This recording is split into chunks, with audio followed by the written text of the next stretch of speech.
And they'd get in late when the bell would ring, but the teachers pretty good. They never got after us much.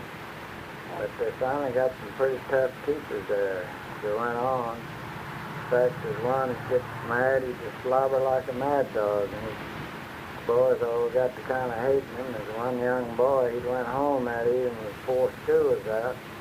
He told him if he didn't come back, he was going to whip him. So the next morning he come back late to school. And the teacher had a big old stick there, it looked more like a rod than it did a switch.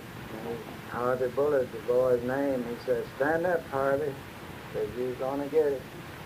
And Harvey didn't say nothing, but said, I was there watching, he put his hand in his pocket, and he had a rock in his pocket wrapped up in paper. The old schooler got him the arm, jerked him out. He got in that pocket and got that rock and threw it and hit him right in the bare of the ear. Knocked the teacher out. We thought he was going to die. He finally come to. Harvey, he pulled out home, never did come back to school anymore. Well, how to get the name Gaga? And then they was playing there one day at recess. I don't know what I had a cousin there was playing, another fellow had a sharp stick. I don't know how he happened to throw it and hit my cousin in the eye with that stick, knocked his eye out. And they nicknamed the school then as Gaga, and it stayed there then for quite a few years. And they built one up in the town further later on. But I was already through school, and the kids, I think... What was the name of it before? What was the real name of it? Pleasant something, wasn't it? Pleasant Hope. Pleasant Hope, yeah. Was Pleasant Hope. Well, what about your cousin that wasn't another teacher? Yeah, I had another teacher, John French. He was really rough, and he hung one of my cousins up by both thumbs on the wall, and let him stay there about 20 or 25 minutes. His hands all swelled up, so they had a big school meeting about that. He was about to follow the teacher. He promised he would never do that anymore.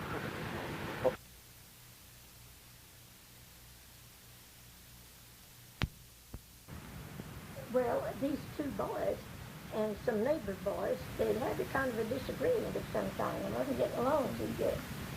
And the neighborhood youngsters decided to have a play party. And on account of this disagreement, why, these two hall boys wasn't invited to the party. And they decided to do something about it. So they went to the pasture and caught a big steer. And they took the boat that was broke to leave.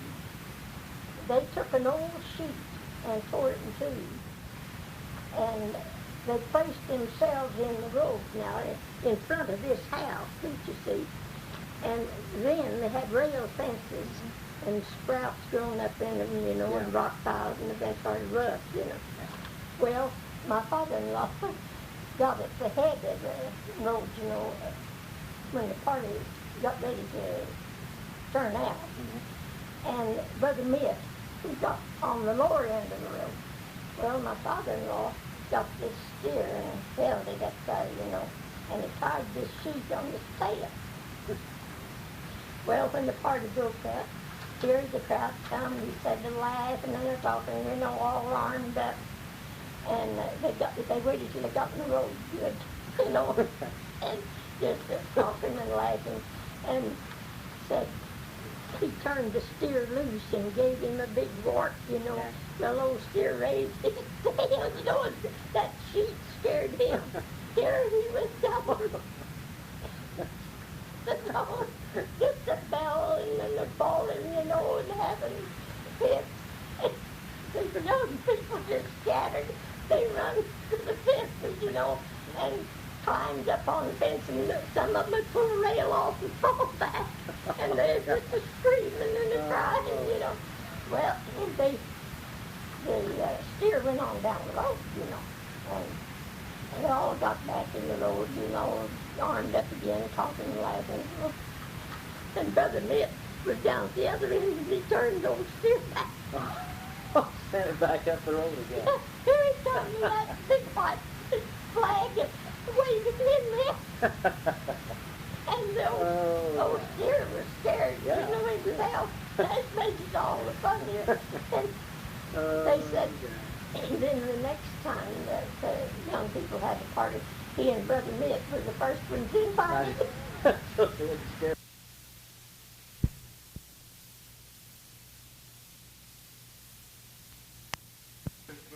18 years old. I graduated from the 8th grade and went one summer term to college in Springfield and got a 3rd grade certificate to teach. And I got this school at Beach Creek, South Beach Creek. There's a beautiful little clear stream ran just about along the line between Arkansas and Missouri. And we had a nice school. We had 8-month school. But over in Arkansas, the Dayberry School, just across the freeway, they just had a 6-month school. So sometimes when school was out at Dayberry along in March or late February, a few of those children would come over to go to school at Big Creek. Most of them just because we're their friends, I think.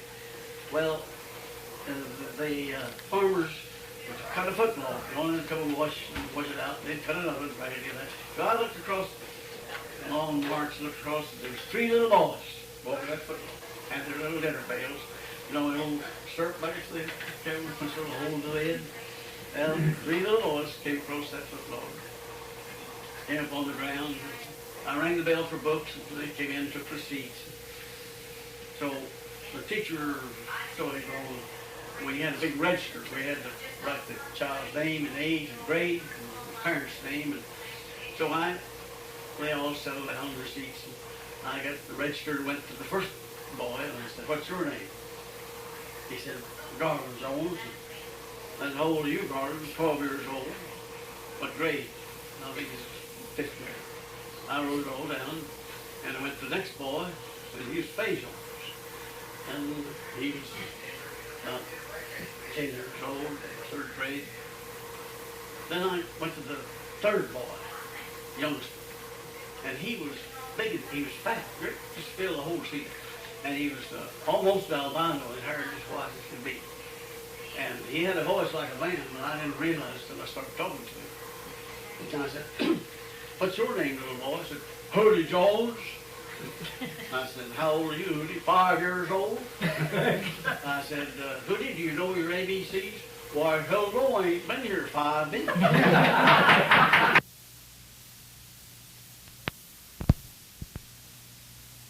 Well, this story is known as the champion fighter of Arkansas. Now, there was a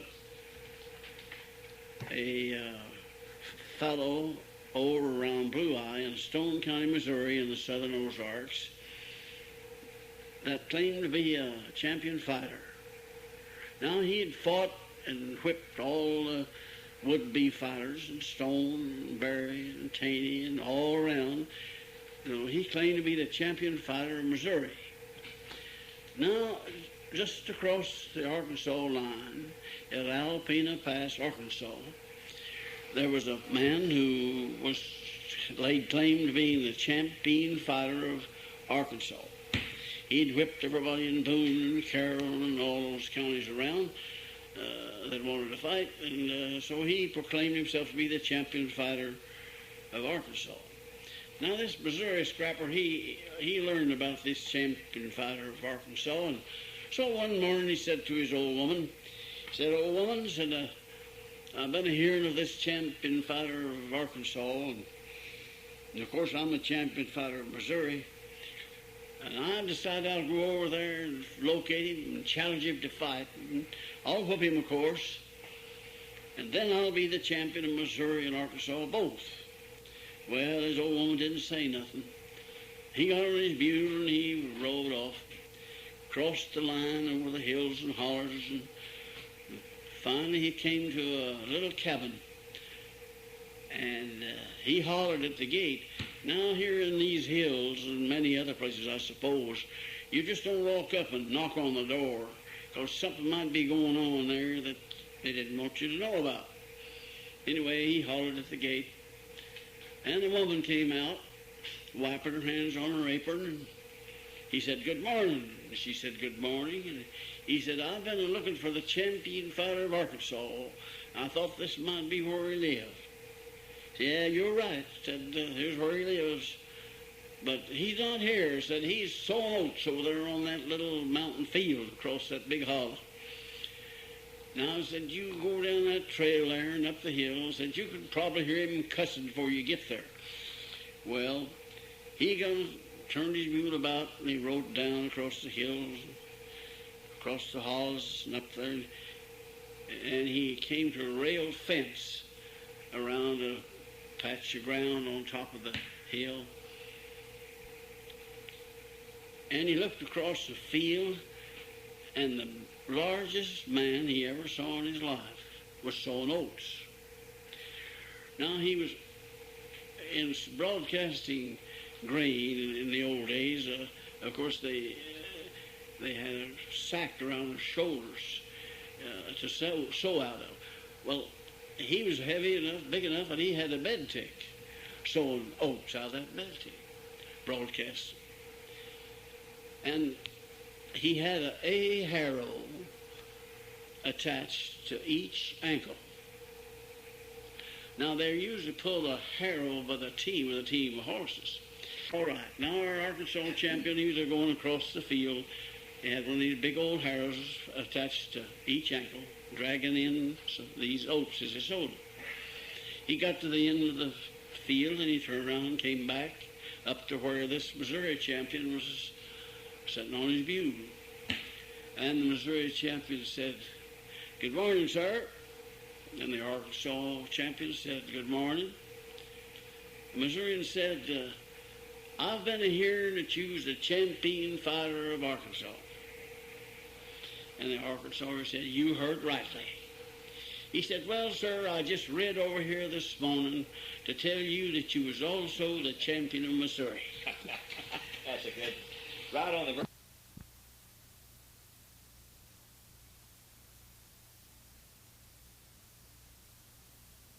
Ad Kirkendall. Yeah.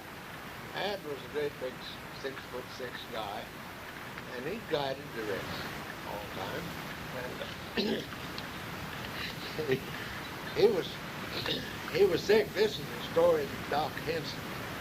According to my dad, Doc Henson always told on Ad. And he wasn't feeling good. Well, they had to be pretty sick before they'd go to the doctor. Yeah. But anyway, he went to Doc Henson. And Doc asked him his questions, about his valves and his kidneys and this and that. And he took his pulse and all. And Ad said he had his valves.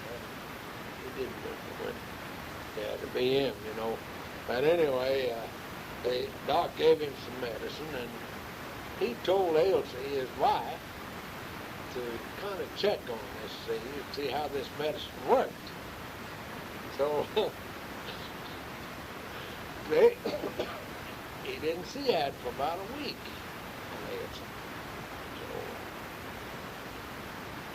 So Ad just kind of avoided him. But Elsie, Doc called it Elsie, and said, "Now, Elsie, did that medicine work for Ad?" She said, "I don't know whether it did or not, Doc." Said, "You told me to watch all this and that." She said, "I did." And said, he did have a BM. He said that was about a foot long, but it broke right in the middle. But she said, "I think that happened when he fell out of the apple tree."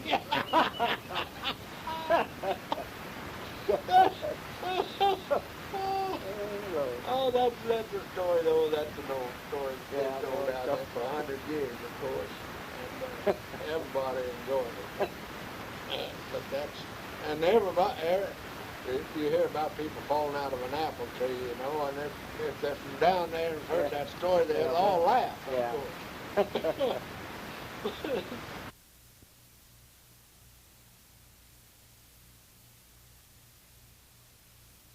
I like that first one about the pissing in the snow. Tell that then, if you will. Well, there was two farmers lived out on the Carico Road. You know where Carico is? I've heard it. Well, they've been friends all their lives. And one of them had a daughter, a pretty daughter, and the son of the other one was born to this daughter. And one time, the two old men met down by the mailbox. And one of them said to the other, she said, Jim, I don't want that boy of yours to come on my place no more. Keep him away from my property, or we're going to have trouble. Why, what's he done? Jim was a good boy. He wasn't a roughneck to make him any trouble for anybody. Why, he pissed in the snow right in front of my house. That's what he done. Well, that's what he said. If there ain't nothing so bad about that, I don't see nothing wrong about it. Well, by God, I do. He pissed so much about my daughter's name in the snow right in front of my house. Where me and my family had to see it when we come out to get the car. Well, he said that's bad. He should have done it, but it's just a matter of bad taste. It ain't nothing particularly wicked, is it? Yes, by God, it is. There was my daughter's name right there, and there was two sets of tracks. And you think I don't know my daughter's handwriting?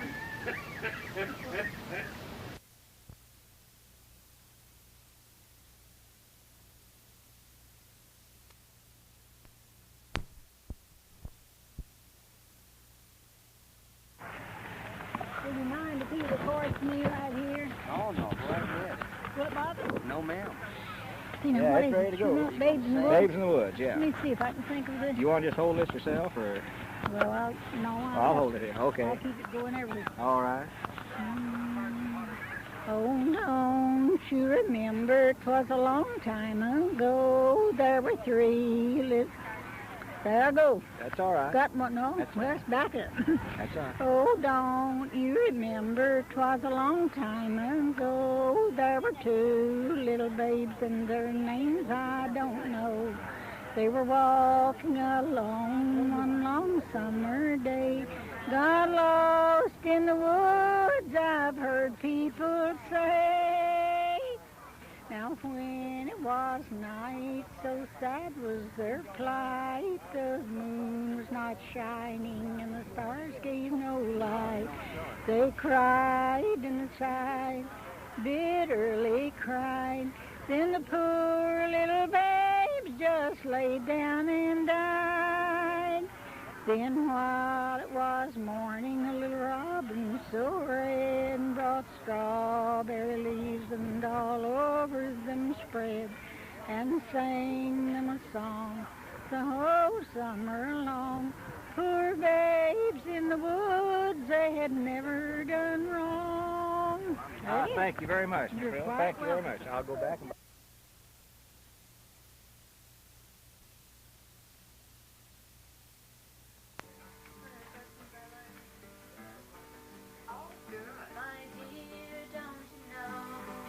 A long time ago, two poor little babes whose names I don't know. They were stolen away on a fair summer's day and left in the woods. I've heard people say that when it was night, so sad was their plight. The sun had gone down, the moon gave no light. They sobbed and they sighed, and they bitterly cried. The poor little things just lay down and died. And when they were dead, little robin so red brought strawberry leaves and over them spread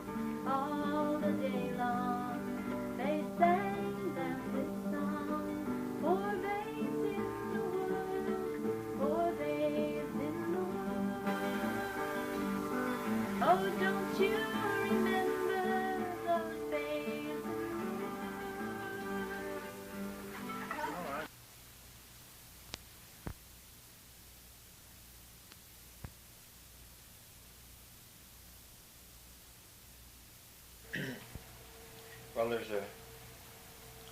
there's one I thought of. This isn't the one I had in mind, but I thought of another one whenever you get ready, so I maybe will remember this all the way through, I don't know. See, when you don't hardly ever sing them, why? You know, you wake it up. Then I get emotional and choke up. Oh, that's fine. That's well, it's a beautiful thing about it. That means, yeah. That shows it means something to you. Yeah, that's right. All right, whenever you're ready, I think I'm ready. Dear, dear, who waits at home, so right to her tenderly. One after another she has lost a husband and a son, and I, the last to my country's call, she cheered and sent me on. She waits at home like a praying saint, whose heart is filled with woe. When last we parted at the garden gate, I'll see her soon, I know. Just then came an order for a charge, each soldier with sword in hand. They looked at each other as they rode on, those brave and devoted men. They charged upon the fearful fight, a fight they never could win.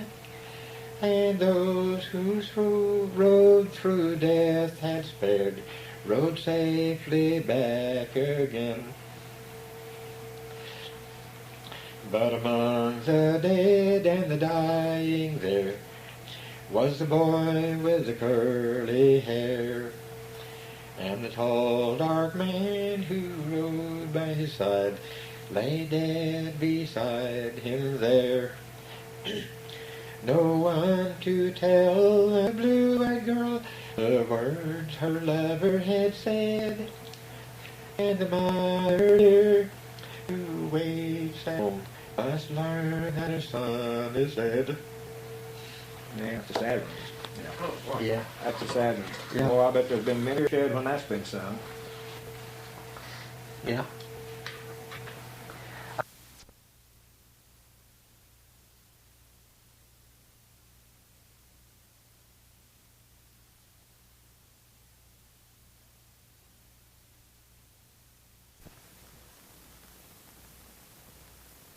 This one sounds like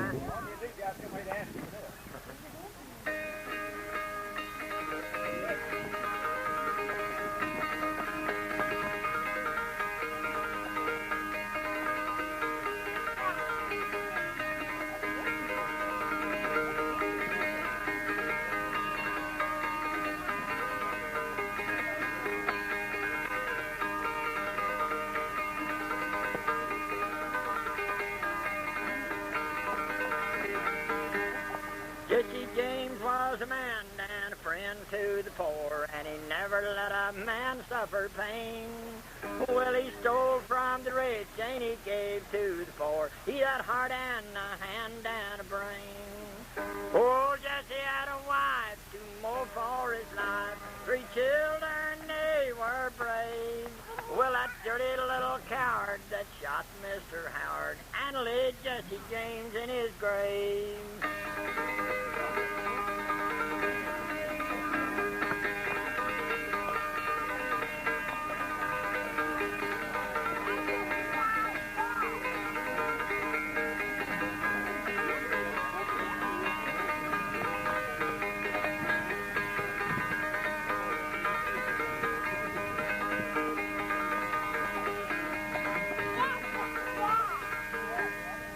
Him and his brother Frank, they robbed a Chicago bank and carried that money from the town.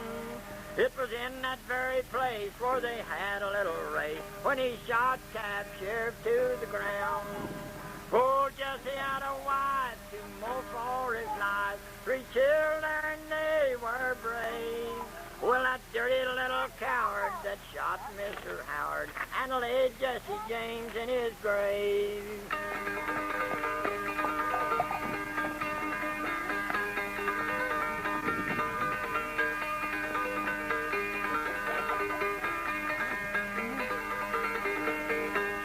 It was on one Saturday night when Jesse was at home, talking with his family wise. Robert Ford came along like a thief in the night and shot Jesse James on a slide. Oh, the people held their breath when they heard of Jesse's death and wonder how that hero came to die. It had to be one of the kings called Little Robert Ford who shot Jesse James on a slide. Oh, Jesse had a wife, 2 more for his life, 3 children, they were brave. Well, that dirty little coward that shot Mr. Howard and laid Jesse James in his grave.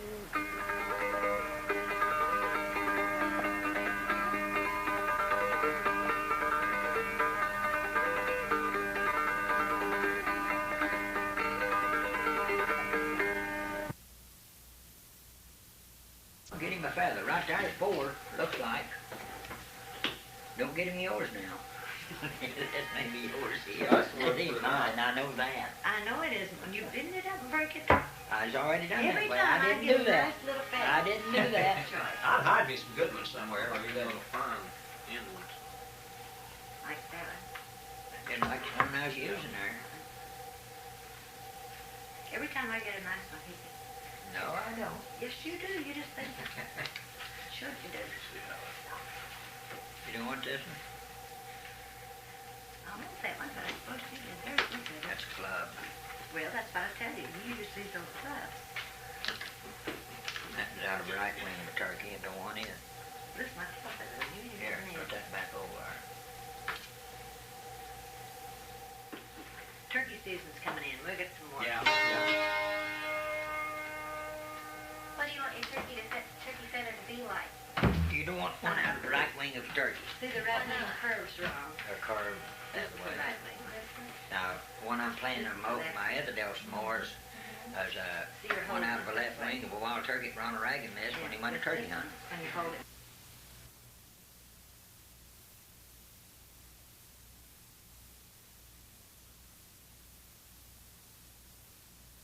And other day, I said these kids was in here, about 6 or 8 of them. Yeah. None of them over, I don't think, 13 years old. This lady's sister, as I said, she's about 13. And they responded just about the same way as I play for Yeah. Sure. audience and auditorium. Well, you don't see many people with the ends of their socks cut out too often. You wear a pair of socks over those socks and then take them off when you get to perform. Is that it? If I can find them, I'll have them right here.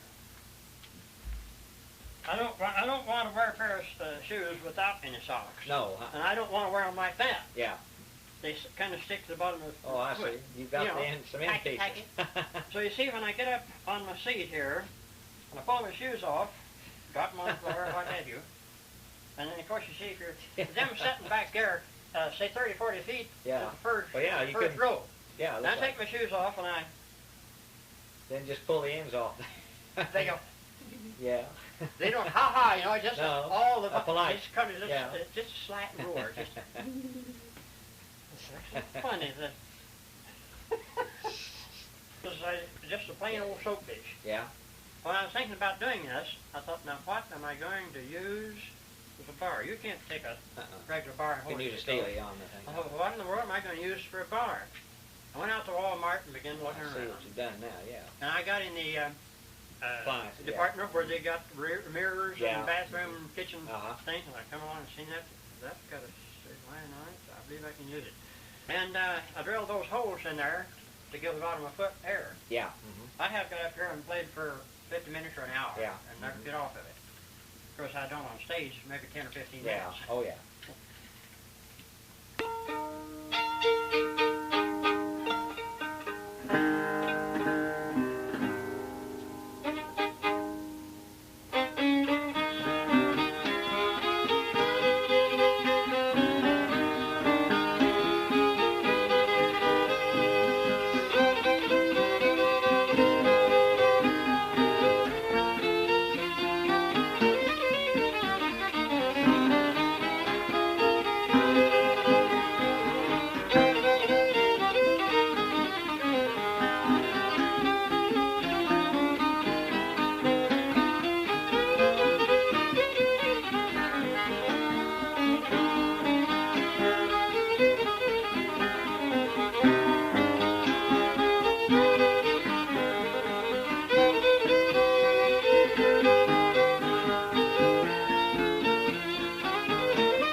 first.